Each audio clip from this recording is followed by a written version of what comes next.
Awake, warriors awake, Juve morning come. Juve, Abaluba yeah, yeah, Abaluba yeah, yeah, Abaluba. King, gang, gang, gang, gang, gang, gang, gang is Juve. King, gang, gang, gang, gang, gang, gang, gang is Juve. Spirit rise come to touch the sun. Darkness pass and the morning come. We done pay homage to we ancestors. We done do the ritual for the libation. So we call in the warriors to stand on guard to protect and preserve this tradition as we fill each heart, every hollow drum with love. Awake, warriors awake, Juve morning come. You rhythm go turn you round. The warriors coming down. Awake, warriors awake, Juve morning come. You rhythm go turn you round. The warriors coming down. King, gang, gang, gang, gang, gang, gang, gang is Juve. King, gang, gang, gang, gang, gang, gang, gang is Juve. Iron and steel set ablaze to the dawn. No reason to shelter or run from the storm. The drum call anointing every move we make. The rhythm commanding blood and mind to awake. You can't help but answer this clarion call. Not one man must stumble, not one must fall. Unmasking the spirit, come one, come all, with love. Awake, warriors awake, Juve morning come. The rhythm go turn you round. The warriors coming down. Awake, warriors awake, Juve morning come.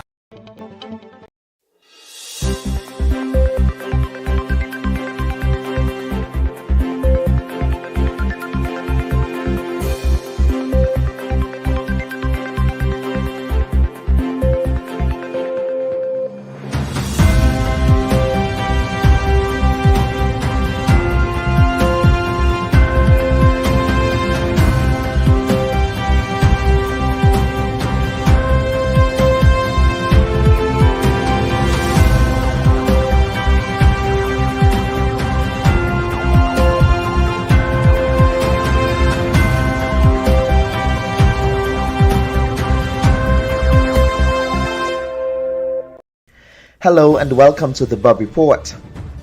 This week, we take notice of the 2021 New York Mayoral Race, with the just concluded primary that saw New Yorkers for the first time rank their candidates according to ranked choice voting that gave voters the choice of voting for up to 5 candidates in order of preference, instead of casting a vote for one candidate only.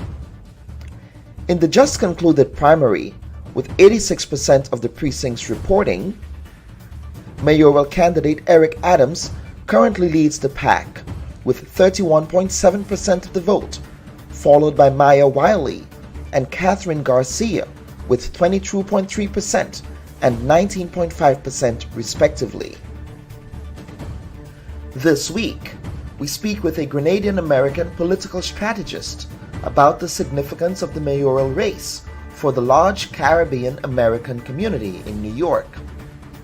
Also on the program, we delve into the debate around the Juve in the wake of Michael B. Jordan's attempt to monetize the name as part of a new alcohol brand. He has since rescinded the effort. Many Caribbean people viewed this move as cultural appropriation, while others argued that other aspects of Caribbean culture have already been appropriated in the industrialized North. My position on this matter is that it is not cultural appropriation. First of all, cultural appropriation is when someone of an external culture uses a people's culture in a way that is offensive to the people, especially when, and in particular, if they acquire financial and economic gain as a result of their indulgence in the culture. Michael B. Jordan is an African man from another part of the African diaspora where all of us were taken out of, and he now is indulging in part of a culture that you really need to be more mindful about where the real cultural appropriation is. We also take this time to extend our deepest condolences to the Grenada Union of Teachers and to the staff and students of the Woburn RC Infant School on the passing of one of their own, educator Miss Rachel Bartholomew, who served at that institution.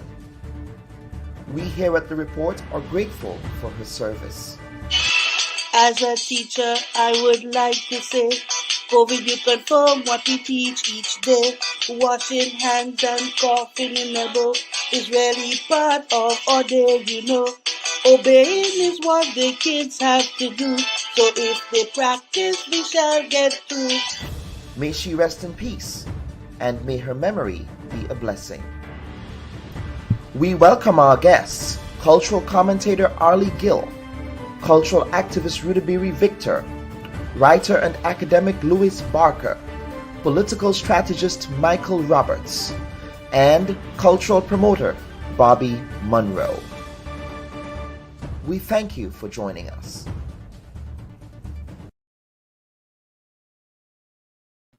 A pleasant good morning to everyone, and welcome to another edition of the Bubb Report. It's the last Sunday in June, and we certainly also want to take this opportunity to wish all Caribbean Americans a happy Caribbean Heritage Month. Of course, President Joe Biden declared this month as Caribbean American Heritage Month, and the proclamation said, quote, "Throughout our history, Caribbean Americans have brought vibrant cultures, languages, traditions, and values that strengthens our country and add new chapters to our common story. In recognition of Caribbean Americans' countless gifts and contributions to our nation, we celebrate National Caribbean Heritage Month." The US president also said Caribbean Americans have made America a more innovative and more prosperous place. He also noted the significant contributions of several Caribbean American trailblazers, including Navitian American Constant Barker Motley, the first Black woman appointed to the federal bench, Shirley Chisholm, the daughter of Caribbean immigrants, who served as the first Black Congresswoman and the first Black woman to launch a major party bid for the presidency, and Colin Powell, the first Black Secretary of State in the United States of America. I also want to take this opportunity to thank my co-host last week, Kitaka Mawuto, for co-hosting the Bubb Report as I was away on vacation. Certainly, Brother Kitaka, you have received some rave reviews from our audience, and I thank you for sitting in the hosting chair last week. Of course, we will be getting to our panel segment, as I'm yet to hear from Mr. Michael Roberts, who would have been our first guest this morning. But we really want to get into the conversation around cultural appropriation and the debate around that Michael B. Jordan really spurred with his initiative on launching a rum brand with the name Juve, which of course he has since rescinded. So I want to take this opportunity to welcome the panel. Joining me from Texas, I believe you're in Houston, Yes. Dr. Louis Marshall Barker. From Trinidad and Tobago, Mr. Rudabiri Victor, who is a cultural activist. We have Ambassador Arlie Gill, who is joining us from Grenada, who is, again, a cultural critic, a historian. He's also Grenada's ambassador to CARICOM and the chair of Grenada's Reparations Commission, as well as Bobby Munro. Bobby, where are you joining us from? I don't know exactly which part of the world you are. I'm in Grenada, in St. George's. Oh, you're actually in Grenada as well. So we have two persons from Grenada here. So Bobby, we would consider Bobby Munro to be more of a brand consultant, and she calls herself a carnival enthusiast, or aka a carnivalist, which is the term of art. But gentlemen, ladies and gentlemen, we want to get into this debate this week around carnival and a conversation around cultural appropriation with respect to carnival. But the first question I would have for all of you, now, when you initially heard that Michael B. Jordan of Wakanda fame was launching this particular product, what was your initial reaction? I would start with you, Dr. Barker. So when I first heard it, I immediately thought, who let him in? Like, I have never, like you've seen a lot of American celebrities, American artists, like big up their West Indian roots, and I've never seen his connection to the Caribbean in any shape, way or form. And so at Mm-hmm. first I was like, well, how did he discover this name, Juvie? Like, who introduced him to that part of the culture? And then I thought about the Trini businessman or his partner. How like, how did you not gatekeep this particular practice, this particular word? So I was kind of stunned that, for someone who seems removed from Carnival, seems removed from the Caribbean, to um use that name for his product. And let me bring you in, Bobby. Here, you come from it from a different perspective. You all about branding. You all about that diasporic representation as well. So, Bobby, what was your initial reaction? So I'm going to actually take a different approach, because when I first heard, because I have a background in drinks, I'm an ex-distiller, and I've worked with a number of international and national kind of owners, small and large. So I actually thought, wow, this is amazing. And the reason why I thought this is amazing is because traditionally, especially in the UK, most of the brand owners and owners of companies and distillers are all people of aristocratic background. When you go back into their history, you will find out most of them were slave owners.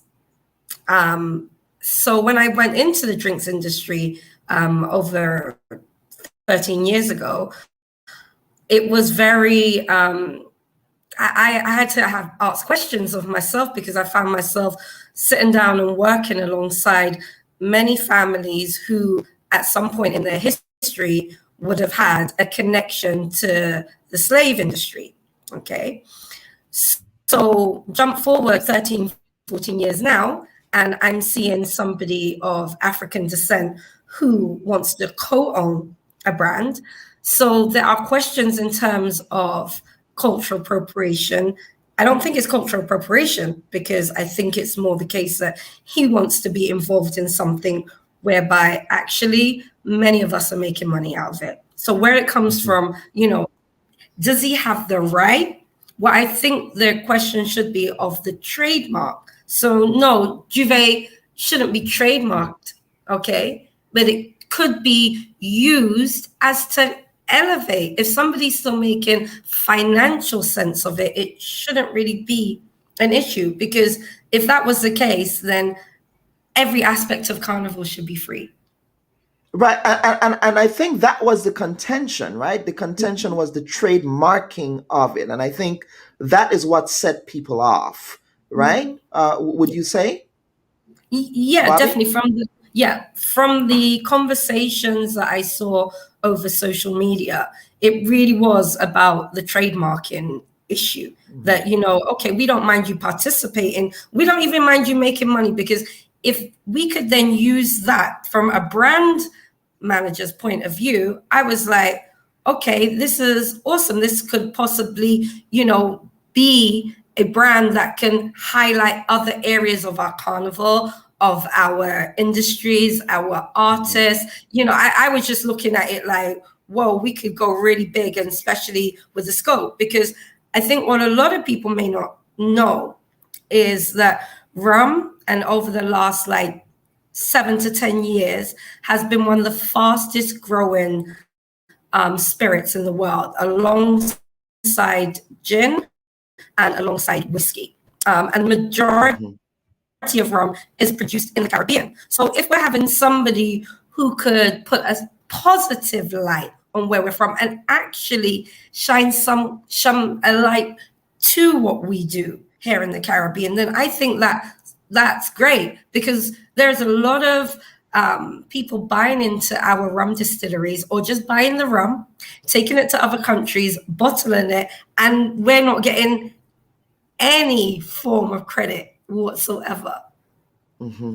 And let me bring in the culture people. I think we all culture people, but I think these two gentlemen share a uniquely specific and special passion for the culture.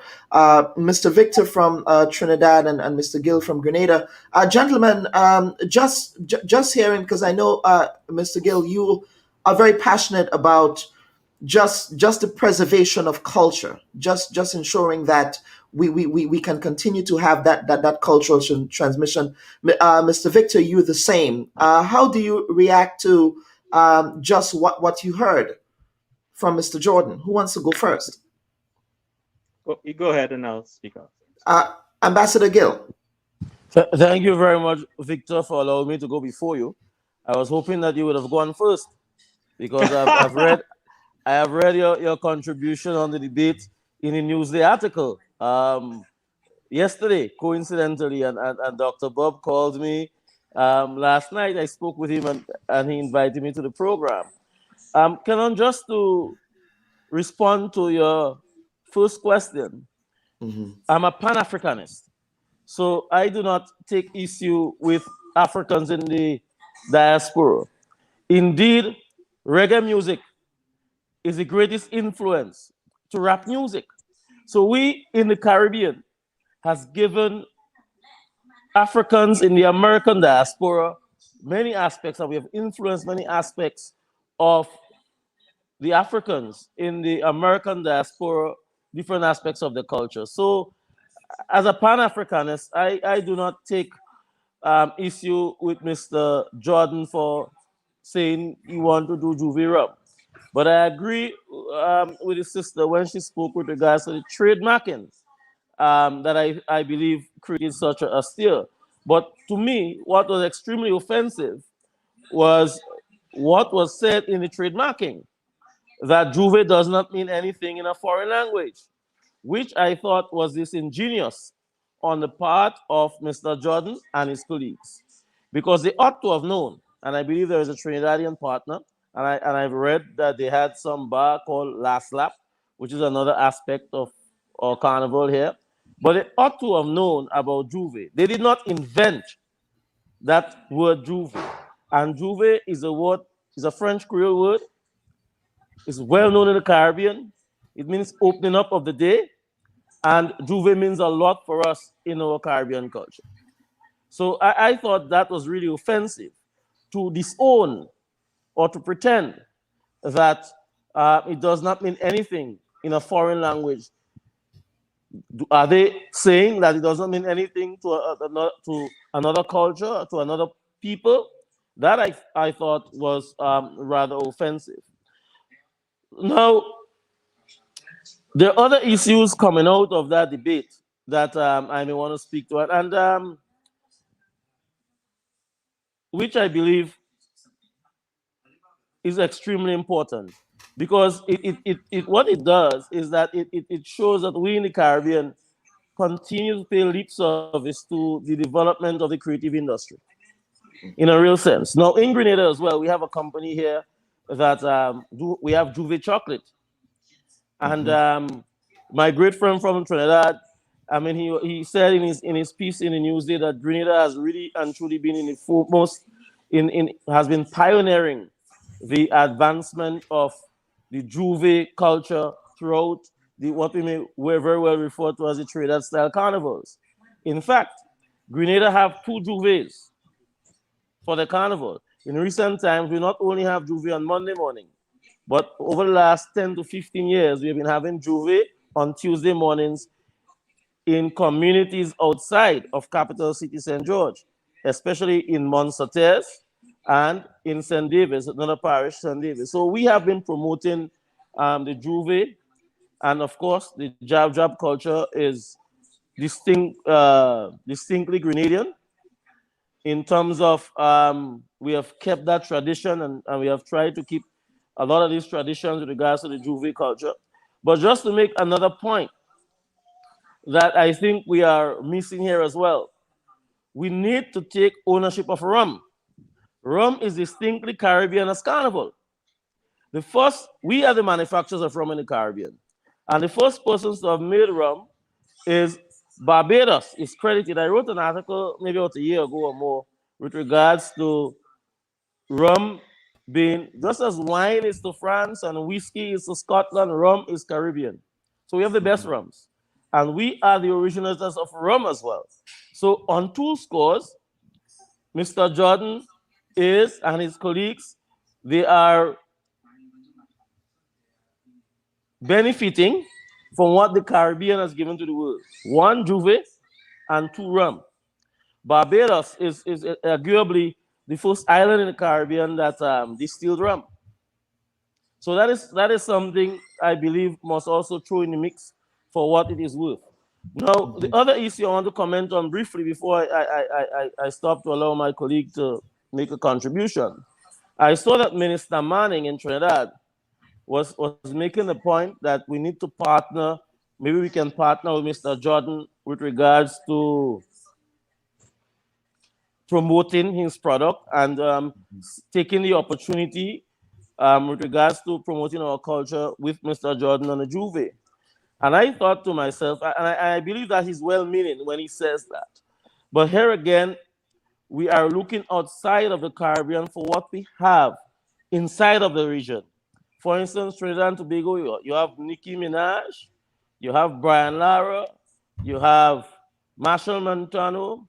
Grenada, we have Lewis Hamilton, we have Usain Bolt in Jamaica, we have Rihanna in Barbados. In other words, in the Caribbean diaspora, we have well-known Caribbean persons that we can use to advance and to promote our cultural industries. But I think, Dr. Bob, there is a serious lack of vision, especially with the decision makers, with regard to the development of the creative industries in the Caribbean. So this discussion with regards to Juve and rum must not just stay there, but what I hope it will do is to ignite a proper discussion with regards to how do we go about to advance the creative industries in the region and to create a serious economic sector, just as we have agriculture, tourism, oil and gas in Trinidad. Just so the creative industry must be put on an economic footing so that our people can benefit economically. Rudabiri, Ambassador Gill said a lot for you to ruminate on there. You care to respond?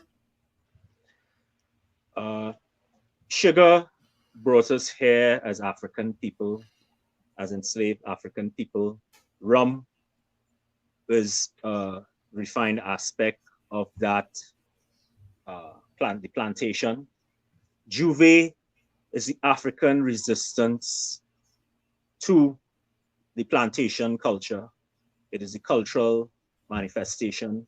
In so doing, Africans across the Caribbean created a ritual which harkened back to the earliest form of human signification of the naked body covered in mud, covered in dye, greeting the sun with drums, with community, with music, with masking and possession. That form has remained one of the most vital aspects of the carnival and our contribution to the world. It is something that grounds us in an immortal human act that the rest of the planet has forgotten. So I want to start that by saying that Juve is one of the most significant creative rituals on planet Earth. It is the ritual that remembers the oldest, most ancient form of communion with community, mankind, earth, and Godhead. So that's the power of this thing, whilst also being sensual and full of anarchy and all of those other things.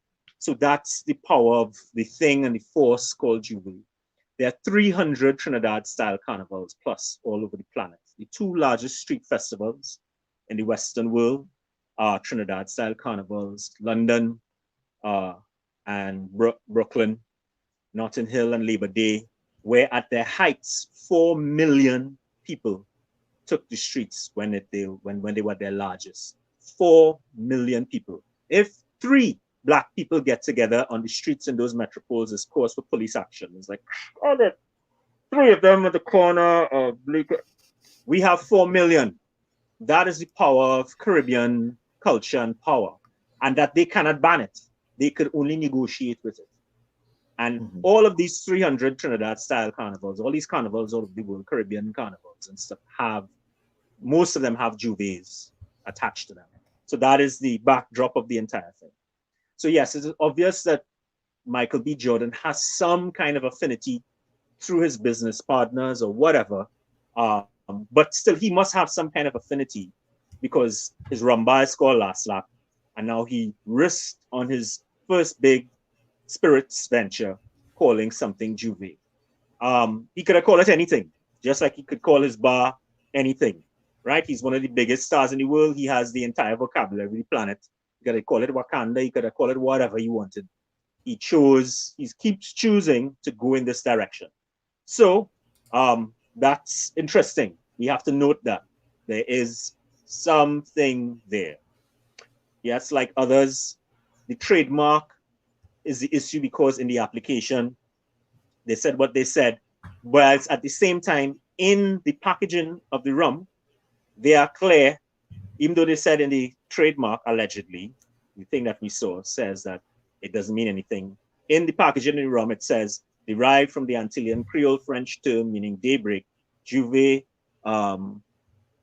appeared in the pre-dawn streets of Trinidad as a celebration of emancipation combined with carnival. That's in the packaging of his rum. So, so there's that. The issue with the trademark. So America's jurisprudence exists in a separate thing than English and other parts of the world and that kind of stuff. America's not even signed on to a lot of the intellectual property treaties that a lot of the other parts of the world are signed on to. So they are their own particular territory. In the prosecution of that trademark, if it was granted, is a series of legal jeopardies for the festival Juve downstream. Okay, trademarks the rum, and it's a specific thing to the territory of the US, and it is specific to Juve rum. If he was to exercise his franchise of that trademark further on, let's say merchandise, t-shirts, other kinds of stuff, and events, and all those kinds of things, it is very possible that he could prosecute people who use the term Juve or conjunctions of combinations of Juve and rum together in their events and their merchandise and various and sundry products and those kinds of things downstream of the trademark if he were granted it. That to me was the big issue, because it meant that Juve, the lack of his partnership with a living festival was an issue. Juve is not an embalmed festival that existed in medieval times and doesn't have living participants. There are probably over 20 million participants in Juve Carnival every year across the planet. There are 1 million plus Trinidadians and millions of Caribbean people in the US, and there are dozens of Caribbean-style carnivals in the US itself. When those Juves, and Juve is pure anarchy. We all know what Juve is. Juve is every impulse happening at the same time.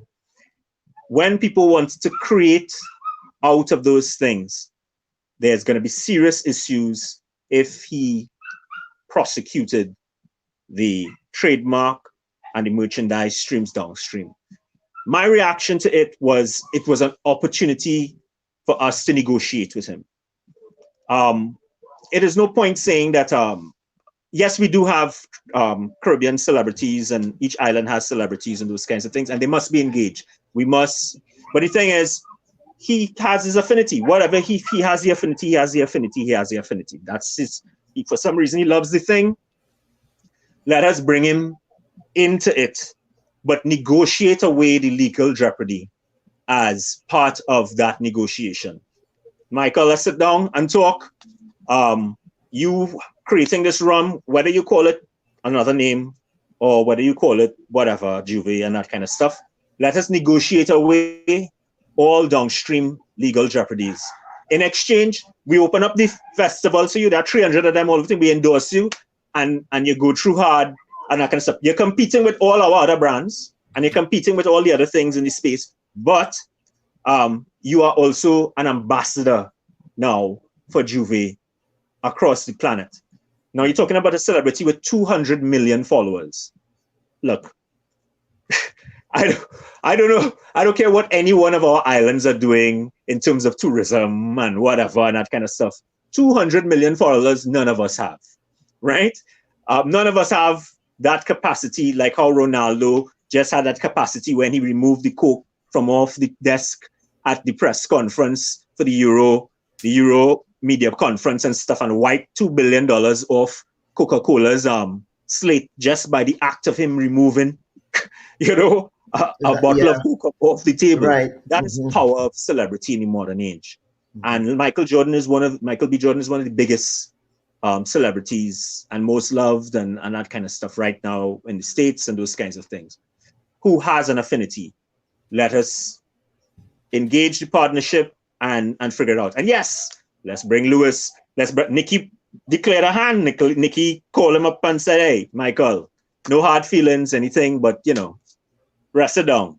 You know what I mean? You might have overstepped. You probably don't understand what's going on and that kind of stuff. Rest it down and let's move forward. Continue doing your good work, and no hard feelings." Let me bring back Bobby here, Bobby, because I see you nodding. You were nodding and smiling to a lot of the things that Brother Victor was saying. So do you want to just unpack some of the things that you were thinking here? Yeah, sure. Yeah, definitely. That was when I said that this could have been a positive and not just a negative, depending on how we chose to engage with him. Okay, because having eyes on us and what it is that we do is huge. We live in a digital age. We want Carnival to continue. So let me just drop back into Carnival itself and the Diaspora Carnival. So as Victor said, so I originate from London as well as Grenada. I have a band and I've been involved in Carnival arts for over 20 years. And I have seen the change in Notting Hill. When Carnival first started out, people did their own thing. As it grew, they were funded.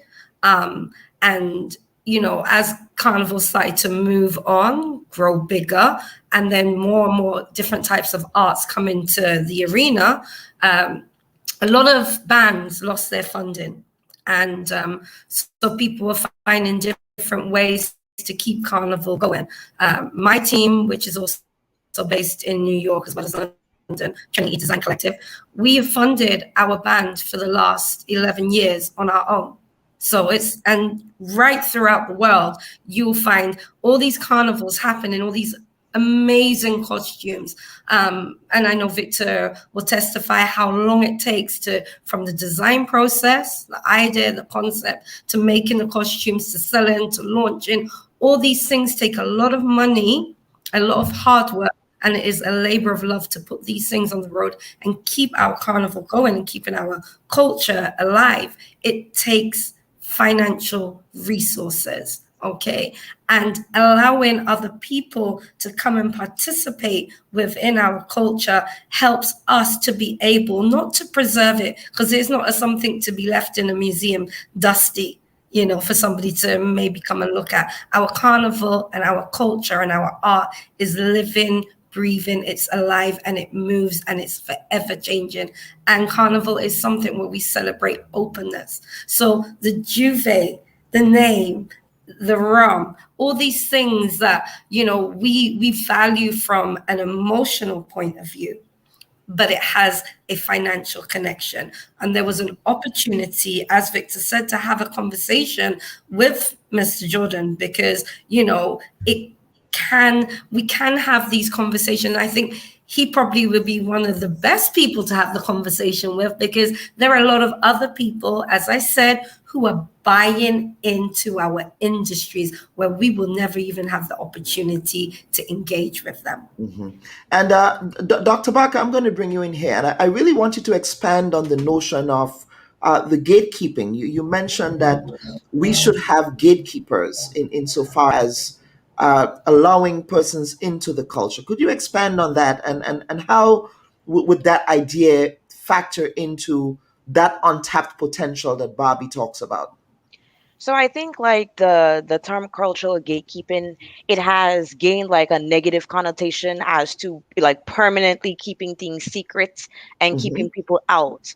But uh, the idea of having cultural gatekeepers can be the people who like investigate these opportunities, right? Because sometimes not every chance for exposure and money is good exposure or good partnerships, but really having cultural gatekeepers to understand the emotional significance of the practice of Juve, of Carnival, understanding the history of it, the weight it brings for the people, and being the ones to guide that conversation. So yes, I agree. It was, it was a missed opportunity, and yes, we would like to call on our Caribbean celebrities if they feel so inclined to want to be a part of that partnership, because it's easy to say that we do have Lewis Hamilton, come on, let's use him as an ambassador. But if that's not where he wants to be, it's not where he wants to be. And then we have a face like Michael B. Jordan, but what was missing was a gatekeeper to say, hey, here's what this practice is for the people. Here's what Juve means, the history of it, the emotions attached to it, how large of a scale the event has become, and what it means for the people. And for someone who, yes, he may have heard about it, he may have seen it, he probably have been to a carnival and we just don't know it, but the conversation was missing. And when we don't have true cultural gatekeepers, I think that's where things go awry. We have people, like Barbie said, coming in, taking it, running off, relabeling, rebranding, and we never reap the benefit, whether it's through financial benefit or exposure, because we don't have a gatekeeper. And so, cultural gatekeepers are the people who can really lead that conversation with people wanting to share the culture, wanting to partner with us to give us that exposure or bring in the money that we need to make sure Carnival can keep growing and evolving. And so that right there is something that I think is missing. Us having the gatekeepers who know our history, who help us own that history, own those practices. And so then we can make that determination of like, how do we partner with people from the outside, and how do we encourage them to be ambassadors, or like to promote what we do. Hmm. And I'll get to some comments here from our viewers and listeners. Lincoln Depredine says, as Caribbean people, our response to issues is too often knee-jerk emotionalism. We sit back and talk, and there is little action on our part. Then someone comes in and invests in a development project, and we cry that the country is being sold out. We have our cultural product, and we are satisfied to jump up and whine and pay little attention to copywriting and expanding the product to more non-Caribbean people. And on the Juve thing, I believe Trinidad itself, okay, I think we got cut off there. Alfia Kodo says, he, meaning Michael Jordan, is a black man bringing attention to the world. How is this appropriation? Let's see here. Kenley says, it is a form of cannibalistic marketing capitalizing on the tradition and history of Caribbean culture. Juve is unique and authentically Caribbean. Then Mr. Depredine comes back and says, it is noticeable that you never ever hear Jamaicans complaining about reggae being culturally appropriated and getting vexed that people in all parts of the world are playing and singing reggae music. But this complaint is frequently heard when it comes to Eastern Caribbean art forms, including steel pan and carnival. I mean, I don't know about the steel pan piece or the carnival piece, Mr. Depredine, because, I mean, we do have carnival in Japan.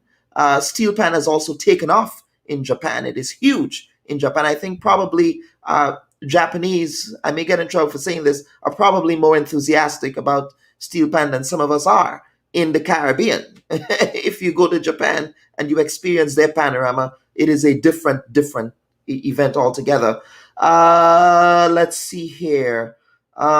Jason Williams is saying, do you think Jamaicans would allow someone else to copyright the word reggae or jerk or anything? The problems I have are the copywriting of the word juve, albeit limited to drinks, and claiming of the word by Trinbagonians. Leo Edwards says, I am on the fence on this debate. We have a lot of comments coming in, but I just want to give you folks to respond to some of the comments you've been hearing here. Yeah. Dr. Bobby, if I may. Yes, please. Yes, if I may, I think the real issue, and I don't want us to lose sight of this, is the trademarking or the copywriting. I think that is the real issue with this issue of Juve. The Juve rum that Michael Jordan is talking about. It is the trademarking. I think that if he had his rum, Juve, I don't think it would have created as much a stir as it is creating because of the trademark. And to say that it does not mean anything in a foreign language, to me, that is the real issue. Nobody, and I think the opinion is spot on. I mean, the reggae music is the Jamaicans don't have an issue with regards to reggae being sung and played by different peoples and so on. But if they were to copyright it and say reggae music come from Japan or owned by Japan, I think that would have been an issue. But I want to ask a question to my colleagues. When we speak of having a conversation with Michael Jordan, who among us could take upon themselves to have that conversation? Who should represent the Caribbean then? Because I find that notion of having that conversation with Mr. Jordan and is sort of abstract. And I see that one of the persons who commented on the program is speaking about the Trinbagonians taking it upon themselves to say Juve is a Trinidad thing, or what's to that effect? We must be clear that Juve is Caribbean. I mean, we say Trinidad-style carnival because Trinidad is probably the mecca of carnival, but Trinidad is not the carnival did not originate from Trinidad. Trinidad benefited from carnival because of the French Windward Islands, Grenada being the pioneer. Let us be clear on that history. The cedula, which was a system appointed by the King and Queen of Spain where Catholic persons can go to Trinidad, that was in 1783 or 1777 or thereabouts, where persons from Catholics from the Windward Islands were encouraged to go to Trinidad and to set up plantations. They were given free lands. They were not allowed. They were given tax breaks and so on. And you had Grenadians, Guadeloupeans, Martinicans, Haitians, and so on, especially after 1789, the Haitian Revolution, 1795, the Federal Rebellion, and so on. In Grenada, where you had the French population in droves moved to Trinidad. As you would appreciate, Trinidad at the time was a fairly new colony, and they needed persons to go to Trinidad and to cultivate and to the plantations in Trinidad and to occupy idle lands, basically. So let's be absolutely clear that carnival, all this carnival did not originate in Trinidad. And all this Trinidad was never a French colony. Juve, the Marche Gras, carnival, and so all these are French words. So we must be clear on the history. But at the same time, we must not quarrel among ourselves as to where carnival came from. But we must be clear with regards to the history.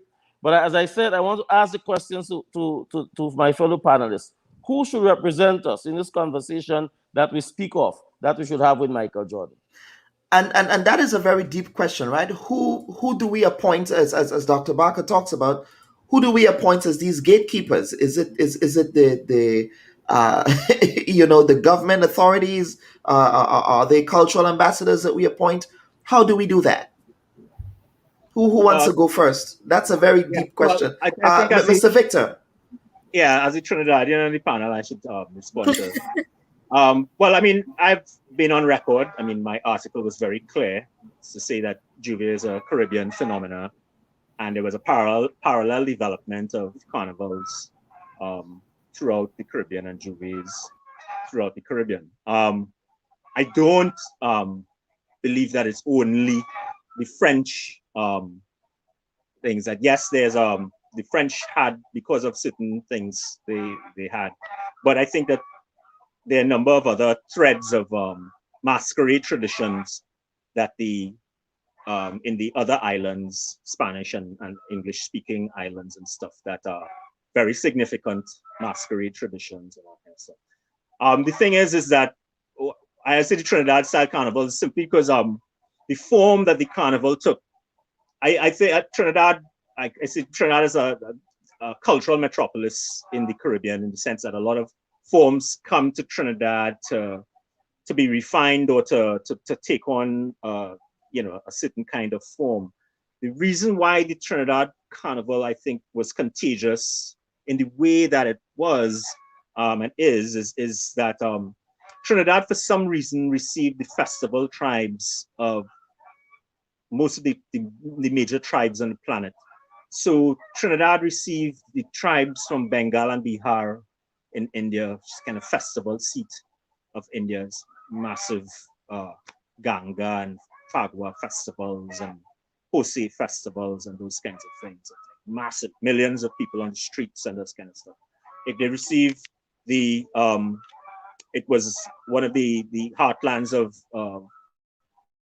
native Kalinago Warao festival traditions, the Naparima Hills, Ripo, El Tacuch were sacred spots. People would come from as far as Cuba and on the Latin American mainland to consecrate caciques and that kind of stuff in these spaces, and there were massive festivals attached to it. The French, of course, through the cedula and that kind of stuff, came here at the time, Louis XVI, and this was France at its most French, and the people who would have fled were the people probably who were the ones who were more interested in preserving that kind of stuff. And so we had a confluence in Trinidad of all these kind of multi-ethnic, and of course the Africans from the West Coast, the Gold Coast of Africa, Yoruba, Congo, Igbo, Ashanti, Fulani. This is also the festival kind of seat of Africa, like what the Caribbean got. So all these things kind of came together in this space and kind of refined and bounced off itself and that kind of thing. And all these things, when they saw one another, and the festival kind of mutated in the way that it mutated in that way.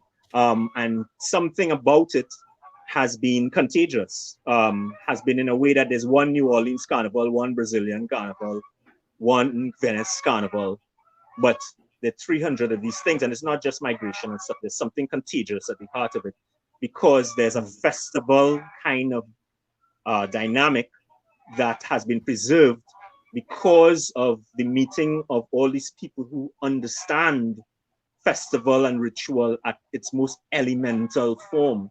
It's why Trinidad's a kind of festival nation, and there are multiple things like that. So that's my thing about it. And that kind of stuff but Mr. Victor, I need you to get to the point of the gatekeeping there, and who do we appoint as that? Somebody knowledgeable and somebody brave enough to reach out. I mean, it's just about bravery and reaching out. I mean, and then inclusion thereafter. That's what it is. It's you know what I mean? Because nothing is stopping anybody from doing it. And the thing is, apart from Manning, Minister Manning and that kind of stuff, the politicians were absent from the discussion. I'm surprised that It was the people who mobilized on the ground through online things that made their displeasure. A petition, different things, yes. Through their memes and through all kinds of jokes and saying and insults and whatever. Yeah. They made it very clear, So it has to be whoever's, who's brave enough and who is willing to be inclusive enough in the conversation to engage the conversation and bring on board all these strands that must be talked about. The fact that, yes, rum is this rising in industrial brand across the planet in terms of spirits and beverages. Yes, the Caribbean is the source and heartland of rum as a brand and needs to be so.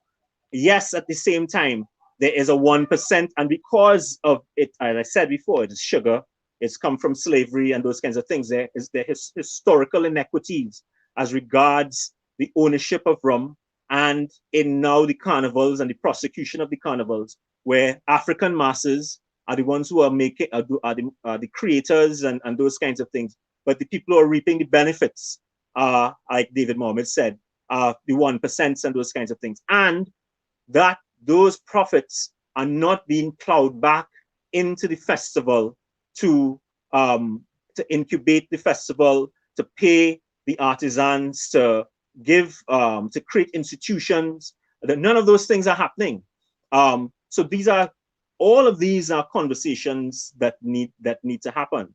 So I think that whoever's brave enough engages and then breaks open the conversation so that, but somebody has to be knowledgeable. You have to have understanding of the legal jeopardy. You have to have an understanding of the financial possibilities. You have to understand marketing and industry.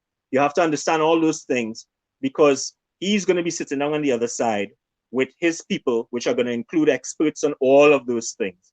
So you bet your bottom dollar that you on this side of the thing have to have a clarity about Caribbean destiny, Caribbean possibilities, Caribbean branded, Caribbean sovereignty, and history and legal systems and all of those things.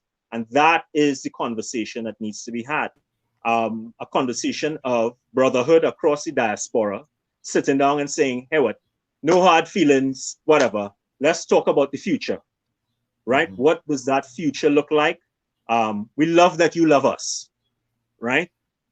What does the future now look like where we coexist and we repair the bridges and we build something together? And that's the conversation. And, you know, Bobby, I'll bring you in here. I think the politicians should sit outside of that conversation, because they were not the ones that prosecuted and one may say that, you know, probably Mr. Manning was also being politically expedient, but that's a conversation for another time. Bobby, same question here. Who are these gatekeepers? Who are these people that, as Dr. Marshall proposed, that we look to really ensure that you know, because I think when we're thinking about gatekeepers, I mean, Carnival is this very diverse thing, right? I mean, you have so many different stakeholders in the festival, in the culture, that I do not know that there is a one specific gatekeeper that we can turn to. Your thoughts?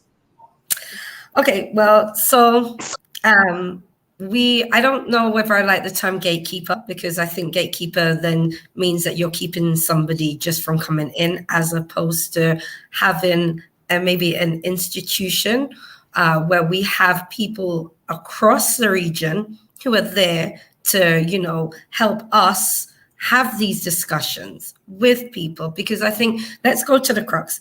This is not the first time this conversation about cultural appropriation being used within Carnival and in the wider communities and the global communities. As Victor said, we have many carnivals around the world. Mm-hmm. I was involved in Carnival in Berlin, which took off about 7-8 years ago. And I worked with one of the bands out there. And I saw that carnival grow massively. This is not a diaspora carnival. When you talked about Japan having a carnival, it is not a diaspora carnival. So therefore, we are seeing other people outside of our culture and diaspora who are putting on carnivals, okay? So we started having these conversations about, you know, cultural appropriation. When does it become from moving from celebrating somebody's culture to appropriating somebody's culture? We've spoken on the issue of when somebody is waving a Grenadian flag who's clearly not Grenadian? Are they appropriating where we come from and our cultural identity? Or are they celebrating us, Because there's so many little forms within our culture which mean a lot to us. So I just want to go back one quick reason being, nowhere in the world, no other culture that we have made. We made this culture. Our foreparents made this culture, from our flags to our music, to our conversation, to our food. We were stripped away of all of these things. So that is the reason why when I saw there was somebody saying that we get emotional. Well, it is emotional. It's very emotional. When I studied Caribbean studies, and it was a white professor, Dr. Jean Stubbs, who had to explain to a student of non-Caribbean background why cultural identity is so important to people of the Caribbean. Now, coming forward, we dropped the ball massively because we are still under rule with most people who have an attitude based in colonialism. So therefore, they think that doctors, lawyers, even the sugar industry is something, they look at these as traditional industries, business that deserve support, that deserve to be a part of a chamber of commerce. But right now, this conversation is so important because during the pandemic, we have lost our carnivals. We have lost our ways, our festivals, our fetes, our celebrations. So many people throughout the Caribbean have really been suffering because they've had no financial support from the governments and their institutions, because the industries which they work within have no support from these governments because they're not recognized. So coming back to who is going to represent us, how can we be represented when we're not recognized? So then it's down to us, people like myself, like many other people on the panel, people who are in the carnival industry, within the music industries, within the associated industries, that we need to get together. We need to be forming institutions which are around the region, which can then be recognized so we can start having these conversations. I don't think it's just like, oh, I can self-appoint myself as a cultural ambassador to go and speak to Michael B. Jordan. No, that would not be appropriate. But we do somewhere, and whether it's here right now on the Bubb Report, that we start having these conversations. How do we go about that? How is the best way we go about getting together, having a conversation, getting our recognition with our own governments to recognize how important our cultural industries are to the region and to our culture and to our people going forward. And on that note, you've brought me to a very important point in the program. We will take a break and we will come back for the final segment in which we have this conversation. Where do we go from here? What did this Michael Jordan, B. Jordan episode teach us, right? In terms of really thinking about our culture and thinking of the value of the culture and the investments we place in that value. So stand by, folks. This has been a very good discussion so far. Stand by. We will be right back.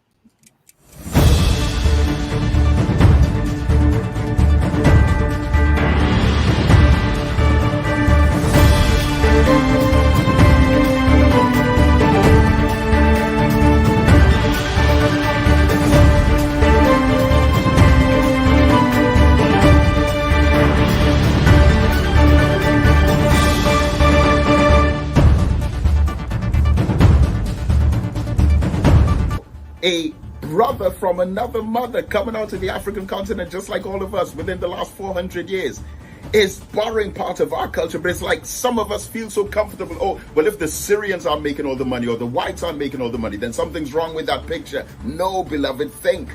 According to the Central Statistical Office's statistics in Carnival in Trinidad, using 2017 as an example, within a period of 19 days, we received 37,000 tourists who spent $334 million during that period, which probably represents barely a quarter of the economics and finances that Carnival generates. So you're looking at well over $1.2 billion in money spent for Carnival.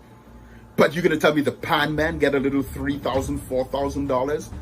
One person in Calypso makes $1 million. One soca artist from the Monarch makes $1 million. And everyone else makes a few thousand. Where does 1,000 millions go?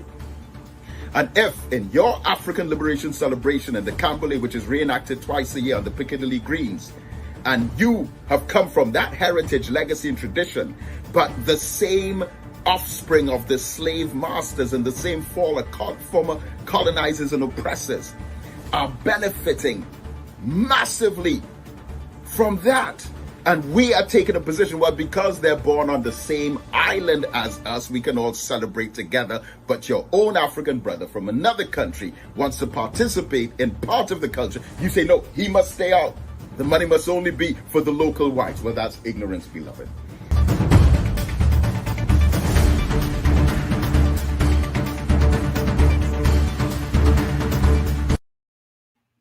All right, welcome back, folks, and we're about to close this very spirited discussion. As a programming note, we were supposed to be joined by Mr. Michael Roberts, political strategist, to discuss the New York City mayoral race. The primary race just concluded, primary race, but unfortunately we did not hear from Mr. Roberts. Certainly he is welcome to appear on the Bubb Report at any time. So I therefore want to take this opportunity to get back to the panel again and give everyone an opportunity to wrap up the program and give us some really closing thoughts. I'm going to start with you, Dr. Barker, and let me thank you for agreeing to appear on such short notice, because we had some issues with putting the program together. So thank you again for showing up so early. You're in Central Time in Texas, so I thank you, Dr. Barker.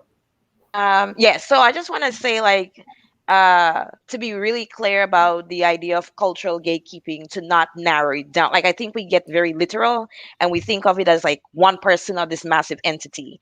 And I like to think of it as an opportunity for us, like Barbie, like to reinvest in ourselves and our culture and our history and the learning. It needs to have a shared understanding, and we have to, like you said, Barbie, decolonize our thinking of what industry looks like, what's valuable to the region, and who we are as people. And so let's not think of cultural gatekeeping as a point, like, you know how France has an appointed body to govern their language. Let's not think of it like that. Let's think of it as a movement to ensure that we as a region, we as a people, have a shared understanding of our history and our cultural identity and what we value as Caribbean people. And so once we have that shared understanding, whether you gather together in the industry of carnival, whether you gather together in the industry of music or education, we have a shared understanding of our history, of our cultural identity, and we can have that conversation where we are with whomever we are about what it means for us as a people if we decide to partner with you, if we decide to monetize some aspect of our culture, of our practices, or whatever. So it's really important that we reinvest in learning about our histories, and our cultural identities. And then, of course, the industry itself, like understanding trademarks, understanding like the financial ramifications of the importance of copywriting things, and how we market things. So, like, I just wanted us to be really clear that we're not asking for a sole individual, because that's problematic, or some random organization, but it's a shared understanding. I think of it as in Native American tribes, they have certain practices that they open up to the world and they shut off from the world. But it's not one person saying, "Oh, you can't enter this space." It's a shared understanding of their history, their identities. So anyone can have their conversation, or any group of people well steeped in their industry or their knowledge can have their conversation. But this conversation should not stop. And it will not stop, and we will continue to facilitate these discussions. Mr. Victor, I would get to you. Where do we go from here? I think what people were saying, that realizing that the creative industries are the second largest industry on planet Earth, $2.2 trillion per year annually, and that's since 20 years ago. It's far outstripped the extractive industries and the manufacturing industries and all those industries that our parents and leaders like to proffer as the top things that you should pursue. The creative industries are the leading industries on the planet, and especially during the COVID, yes, the performance part of the industries fell, but the streaming services and those services and the virtual services, creative services and stuff, have gained literally tens of billions of dollars worth of worth. So that needs to be foregrounded again to our leaders and that kind of stuff. The other conversation is we have to engage, whether it be Michael B. Jordan or the current 1% that control the rums and control the head marks of the carnival industries. They have to reinvest into the sector and into the people at the ground level who created. They must invest in the legacy people. They must invest in matriculation institutions where crafts and stuff are passed on and where artisans are honored and those kinds of things. They have to invest in the sector in those kinds of ways, scholarships and all the various kinds of things. We have to get that money that is being made by profiteers and stuff on the carnival, on the backs of the creative people and mostly African peoples who create the wealth.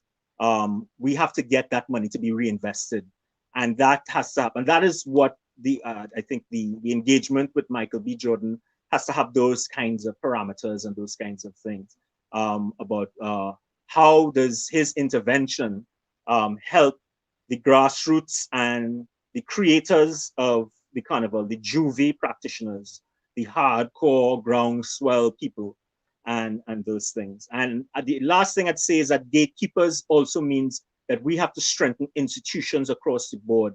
So in Trinidad, that means we have to create an IP and intellectual property office that is independent of Ministry of Legal Affairs, that goes about the protection of our cultural and legacy items globally, and that also gives locals the opportunities to exploit brands and to exploit their creations in here and across the planet in an aggressive manner. And that needs to happen all across the Caribbean. We need to have strong IP offices that are allies to our creative sector and that have the protection of all our nation's IP, brands, trademarks, and cultural properties and stuff as its primacy. Mm-hmm. And Bobby, and then I'll get to Ambassador Gill. Bobby? Yeah, I mean, just to kind of, really just what everybody else has said. I mean, I think this platform here, Karen, you've given us the opportunity to have this conversation, to widen out the debate, which came from, the Michael B. Jordan saga. I have to say to Mr. Gill, he made a really great point in terms of the rum, and in terms of us being able to say that our rum, protect our rum, because at the moment I'm really concerned. So just if you could hear me for a moment, about 7 years ago, Bacardi had a roundtable discussion with some of the top people in rums in the UK, the bar owners, etc., because they wanted to see, and understand the trends of rum, because these guys have their analysts, right, and they know what's coming next and how it's going, and that's why they're always ahead of the game. So before that, they were in gin, and I worked with them on a product in gin. They own a brand called Oxley, and I did their first production for them. So then I saw, when I had this conversation happening, I'm thinking, okay, they're going to come hard. I mean, because they already own rum, but their rum is now seen as something other. And, we've got the small batch more small industries within rum that is kind of got more value. So all what we have here right now is of a high value to what is outside. So same way as with Carnival and being able to have some form of protectionism, which then allows the people who operate within these industries to get the best value. And if we were to make rum only specific to the Caribbean region, like Champagne is to the Champagne region in France, or Port is to Portugal, it would really help with all the different aspects of reinvestment and being able for us to, just profiteer, but also have our culture expanding within the future. All right. Very good point. Ambassador Gill, the last word to you. You need to unmute the mic. Unmute your microphone. There you go. Go ahead. Yes. Yes. Two critical things going forward. We need to engage in strategic planning and investments for the creative industries. And the government of the Caribbean, who are really and truly the custodians of the interests of the people, must take leadership, must take ownership, must provide the vision as well. You see, it is quite a lot to ask the creative people who are producing and giving us the creative dimensions of music and art and craft and paintings and whatever else to do everything.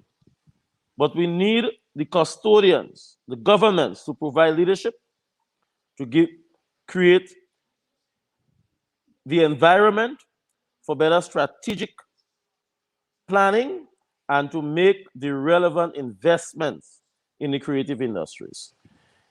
That, to me, is where I think the next steps really lies. One, in strategic planning, and two, making the relevant investments in the creative industries going forward. This issue of Juve is just the tip of the iceberg. As our brother from Trinidad pointed out, there are millions of dollars, billions of dollars being made in the creative industry. A couple of years ago, we did a study of the economic impact of Greater Carnival on the greater economy. And basically at the time, it was $22.5 million. By now, it is maybe $30-40 million. And so we know the economic benefits. But what we continue, we have no strategic planning basically of how we approach the sector, and we are not making the relevant investments. Those two areas continue to be fundamental weaknesses in developing that part of our economic development. Those some sage pieces of advice are from you, Ambassador Gill. So panel, let me thank you all again. We will be continuing this conversation. One of the viewers made a suggestion that perhaps we should invite Mr. Michael Jordan, B. Jordan, to be a part of this conversation. That might be above what I can do. But certainly we would welcome any kind of conversation that really advances the culture, and we here at the Bubb Report will do our part responsibly to ensure that we can continue those conversations. Panel, thank you so much for agreeing to appear, especially on such short notice. I thank you, Bobby and Senator Gill, Dr. Barker from Texas, and Mr. Victor from the Republic of Trinidad and Tobago. Panel, you guys have a great Sunday. And on behalf of the producers, the production team, my hardworking producers in St. George's, I want to thank you again, viewers and listeners, for indulging us today for another episode of the Bubb Report. I've been your host, Dr. Kellen Bubb. Thank you and have a productive week. Bye-bye.